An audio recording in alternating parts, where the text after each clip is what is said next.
സംസ്ഥാനത്ത് മുഴുവനും മുദ്രപേപ്പറുകൾ E stamping സംവിധാനം നിലവിൽ വന്നു.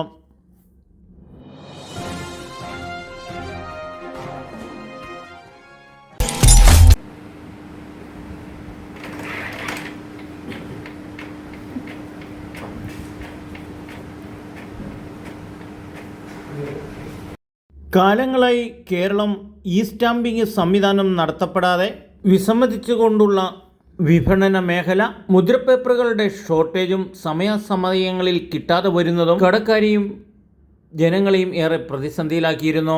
എന്നാൽ കേന്ദ്ര സർക്കാരിൻ്റെ നിർബന്ധപ്രകാരം ഇ സ്റ്റാമ്പിംഗ് സംവിധാനം നിലവിൽ വരാൻ കുറച്ച് കാലതാമസം എടുത്തെങ്കിലും ഇനി ഭാവി കാലം ജനങ്ങൾക്ക് മുദ്രപേപ്പറിന് ഷോർട്ടേജ് ഉണ്ടാവുകയില്ല. അംഗീകൃതമായിട്ടുള്ള ഏത് മുദ്രപേപ്പർ കടകളിൽ ചെന്നാലും നമ്മുടെ ആവശ്യാനുസരണമുള്ള മുദ്രപേപ്പറുകൾ ഇ സ്റ്റാമ്പിംഗ് സംവിധാനം വന്നതോടെ നമുക്ക് ലഭ്യമാകും. വാടകച്ചിട്ട്, എഗ്രിമെന്റ് ഏത് എഴുതുന്നതിനും നമ്മുടെ ആവശ്യാനുസരണമുള്ള മുദ്രപേപ്പർ ലഭ്യമാണ്. നമ്മുടെ തൊടുപുഴയിലെ മുദ്രപേപ്പർ വിൽക്കുന്ന കടയാണ് അരുൺ ചേട്ടൻ. കാലങ്ങളായി, വർഷങ്ങളായി പരമ്പരാഗതമായിട്ട് തന്നെ അല്ലെ മുദ്രപേപ്പറുകൾ കിട്ടാതിരുന്നതിൽ ഒരുപാട് വിഷമമായിരുന്നു.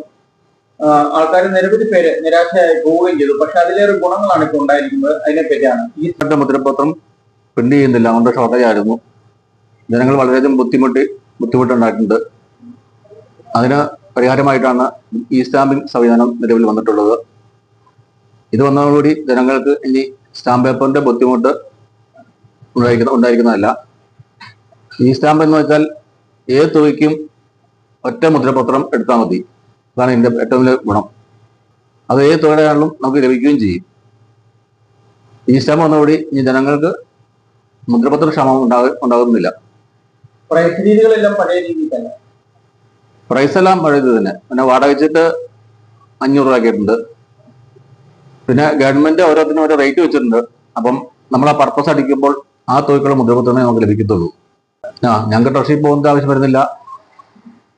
ബാങ്കിൽ പൈസ ഇട്ടാൽ നമ്മുടെ അക്കൗണ്ടിൽ നിന്ന് സ്റ്റാമ്പ് വരുമ്പോൾ നമ്മുടെ അക്കൗണ്ടിൽ നിന്ന് കുറഞ്ഞു വന്നുകൊണ്ടിരിക്കും. ഏറ്റവും ഗുണം എന്ന് വെച്ചാൽ ജനങ്ങൾക്ക് ഏത് നിമിഷവും എത്ര രൂപയുടെ മുദ്രപത്രം വേണമെങ്കിലും നമുക്ക് കൊടുക്കാവുന്നതാണ്. കഴിഞ്ഞ കാലങ്ങളിൽ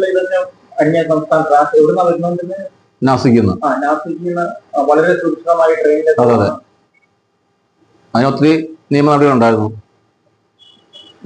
കിട്ടാനും വളരെ ബുദ്ധിമുട്ടായിരുന്നു. എന്തായാലും ഈ സ്റ്റാമ്പ് വന്നതോടുകൂടി പൊതുജനങ്ങൾക്ക് വളരെ ഉപകാരപ്രദമാണ്. എന്നാൽ ഇ സ്റ്റാമ്പിംഗ് സിസ്റ്റം നിലവിൽ വന്നെങ്കിലും കടക്കാർക്ക് ലാഭം കുറവാണ്. ഒരു വൈറ്റ് മുദ്രപേപ്പറിന് തന്നെ 1.5 രൂപ, മഷി, ചിലവഴിക്കുന്ന സമയം, വേതനം, ഇതെല്ലാം കൂടി കൂട്ടി നോക്കുമ്പോൾ ഒരു രീതിയിലും ഇപ്പോഴത്തെ 2% എന്നുള്ള സർക്കാർ അംഗീകരിച്ചിരിക്കുന്ന ഈ വേതനം ഒരു രീതിയിലും ലാഭകരമല്ല.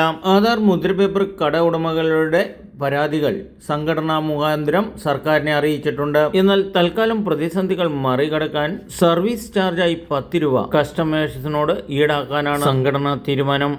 നാട്ടുരാജ്യ ന്യൂസിനു വേണ്ടി ക്യാമറയാൻ റിപ്പോർട്ടിംഗ് തൊടുപുഴയിൽ നിന്നും കെ വിജയൻ.